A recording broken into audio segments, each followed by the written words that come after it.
Hello friends, നമുക്കിന്ന് ഒരു പീര പറ്റിക്കാം. അതിനാവശ്യമായ പച്ചമുളക് എടുത്ത് വെച്ചിട്ടുണ്ട്, ചുവന്നുള്ളി, ഇഞ്ചി, കറിവേപ്പില എടുത്ത് വെച്ച്. ഇനി അതിനാവശ്യമായിട്ടുള്ളത് മുളകും പൊടി.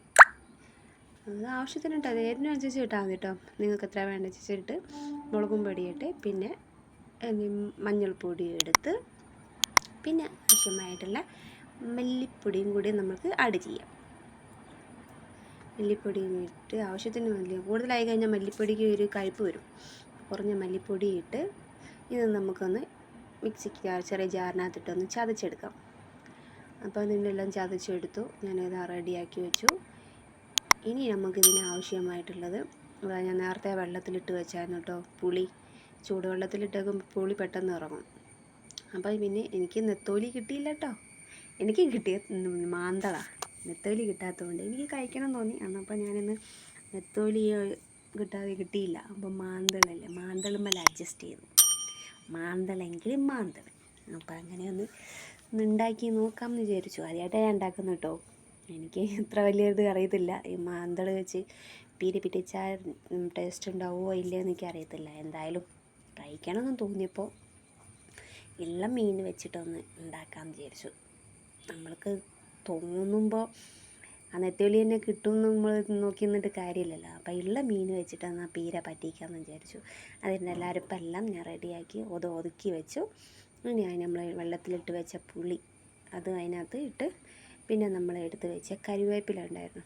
കറിവേപ്പില ഞാൻ അതിനകത്ത് ഇട്ടു. പിന്നെ അത് വേവാൻ മാത്രം ശകല വെള്ളം, ഒത്തിരി വെള്ളം ഒഴിക്കേണ്ട, കുറഞ്ഞ വെള്ളം. മാന്തളൊന്നും അധികം വേവില്ലല്ലോ, പെട്ടെന്ന് വേവുമല്ലോ. അതിന് ഉപ്പും ഇട്ട് ഒന്നുകൂടി മിക്സ് ചെയ്ത്, ഞാൻ ഉപ്പ് ആദ്യം അരിപ്പിനകത്ത് ഞാൻ ചേർത്തില്ലേ, ഇപ്പോഴാട്ടോ ഉപ്പ് ഇട്ടത്. ഉപ്പ് ഇട്ട് ഞാൻ ഒന്നുകൂടി മിക്സ് ചെയ്ത് വീണ്ടും തട്ടിക്കൂട്ടി ഒതുക്കി വെച്ചു. അങ്ങനെ ഒതുക്കി വെച്ചിട്ട് പിന്നെ ഞാൻ ആ ജാറിനകത്തില്ല വെള്ളം ഇതിനകത്ത് ഞാൻ ഒഴിച്ചു. എന്ന് വെച്ചാൽ ഇച്ചിരി വെള്ളം മതിയല്ലോ, ആവി കുറച്ച് ചെറുതായിട്ട് ചെറിയ തീയിൽ വെന്താൽ മതിയല്ലോ. അപ്പം നമ്മളതെല്ലാം റെഡിയാക്കി വെച്ചു. ഇനി നമുക്ക് ഇതിനെ അടുപ്പയിൽ കയറ്റാം. അപ്പം ഞാൻ ഗ്യാസ് ഓണാക്കി കത്തിച്ച് അതിൻ്റെ ചട്ടിക്കകത്ത് അയച്ചു. കുഞ്ഞി ചട്ടി കേട്ടോ, എൻ്റെ കുഞ്ഞി ചട്ടിക്കകത്ത് ഇതാച്ചു. അല്ലെങ്കിൽ അത് എടുത്ത് വെച്ചു. ഇനി അത് മൂടി വെച്ച് എല്ലാം റെഡിയായി. നമ്മളെ പീര ഏതാണ്ട് റെഡിയായി. അപ്പം നല്ല സെറ്റായിട്ടുണ്ട്. വെള്ളം എല്ലാം വറ്റി, കുത്തിയിളക്കാൻ പറ്റത്തില്ല. മാന്തള എല്ലും ഊരിപ്പൂര. അതിൻ്റെ എല്ലെന്നല്ല കേട്ടോ, മുള്ളാട്ടോ, ഞാൻ അങ്ങനെ പറഞ്ഞതാട്ടോ. അപ്പോൾ അതെല്ലാം നമ്മളെല്ലാം സെറ്റായി. ഇനി അതിനകത്ത് ഇച്ചിരി കൂടി കറിവേപ്പില ഇട്ട് അതിൻ്റെ മേലെ കൂടെ ഇച്ചിരി പച്ച വെളിച്ചെണ്ണ കൂടി തൂവി.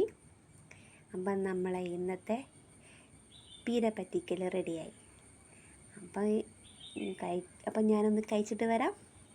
അപ്പം ഇനി അടുത്ത വീഡിയോയിൽ കാണുന്നത് വരെ എല്ലാവർക്കും ബൈ ബൈ. എൻ്റെ ചാനൽ ഇഷ്ടപ്പെട്ടാൽ, എൻ്റെ വീഡിയോ ഇഷ്ടപ്പെട്ടാൽ എല്ലാവരും ഒന്ന് സപ്പോർട്ട് ചെയ്യുക. Bye bye.